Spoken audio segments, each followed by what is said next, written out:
Good morning, America, Rocket Nation, and the rest of the world. This is John Henry Livingston, your personal coach, also known as Rev to the University of Toledo Rocket football team. Welcome to another edition of the Sunday morning chapel service. Today, we're going to talk about the connection between the process and faith. We're going to continue using references from the book Pound the Stone, with two of the central figures from the book, Jason the basketball player and his mentor, Russ the street sweeper. I'm going to begin by sharing a little more background on Jason from chapter 1 in the book entitled, Enough is Enough. You're done, Jason. The words drove through Jason's chest like an ice pick, and he felt the familiar rush of angry blood. Wham! Without thinking, he slammed his hand onto the desk in front of him. That's not fair. State finals are in 2 days, he yelled. Across from him, Coach Michael's tired face didn't waver. This was the face of a man who'd had enough. Doesn't matter. I can't have you on this team anymore, Jason. You punched an opposing player in the face. You almost lost us the game. You saw it. He was giving me cheap shots all game. Trey always does that. Coach, he had it coming. I don't want excuses. I just want your gear turned in by 8 a.m. tomorrow. Jason reeled.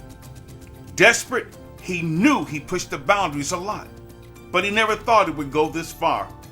His fist balled in rage, clenching and unclenching. So, this is how it goes, huh? After all your talk about team is family, I should have known you would quit on me, just like everyone else. Coach Michael snapped back at him angrily. Jason, it's only your freshman year, and you've already failed a drug test, been suspended twice, and accused of cheating on tests several times. I've done my best to make this work for both of us, but I'm not a magician. There are some mistakes I can't cover you on. Enough is enough. You're off this basketball team, son. After being kicked off the basketball team, Jason received one last chance by being given the opportunity to participate in a special summer project. He had to sell 1,200 books in just 12 weeks. Now, let's fast forward to chapter 21 entitled, What Do You Know? And look in on a conversation between Jason the basketball player and Russ the street sweeper.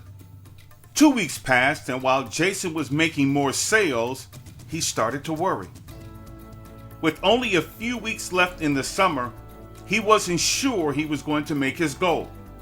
He had followed Russ's advice and hadn't checked the scoreboard in weeks. Instead, he just kept pushing, no matter how tired he got. He tried to keep doing the little things in both sales and training and surrender the outcome. But when his curiosity finally got too strong and he actually checked his sales number, his heart hit the floor. The total was only 689. How could that be true?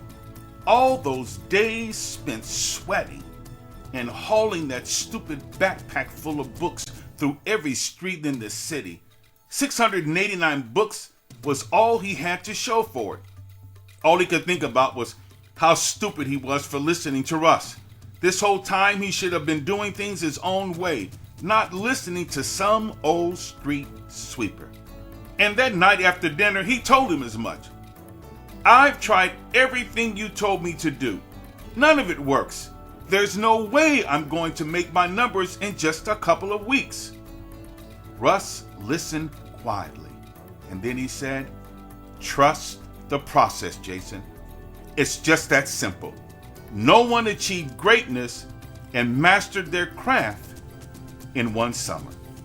The process is made up of many components, but just like Jason, many don't value or understand the process. They just want to play the game they love. The process means words like grit, persistence, determination, work ethic, passion, etc., etc., etc.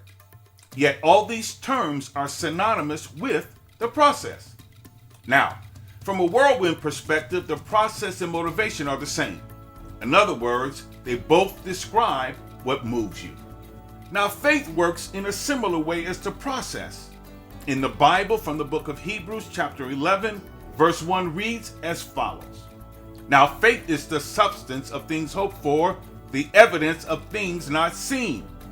In this passage of scripture, you could replace the word faith with the process.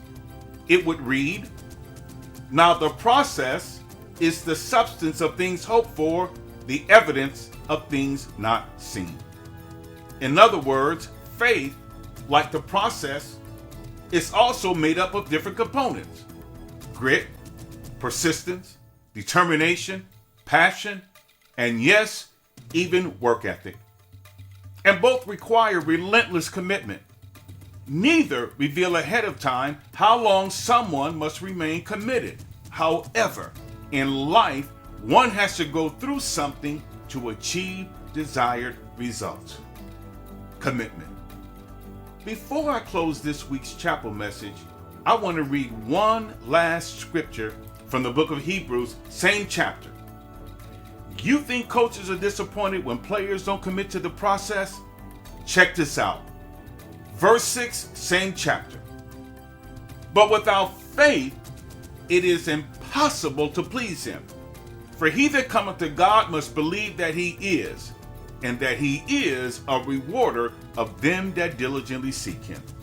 In other words, when approaching God, believe he will reward you at the highest level of your commitment. My goal is to help you achieve yours and provide ways to make sure together we maintain a strong connection to God and not leave him on the sidelines during our daily journey. So, stay committed to the process, stay connected to your faith, and be safe. I'm John Henry Livingston, your personal coach. Blessings upon your life today, and go Rockets.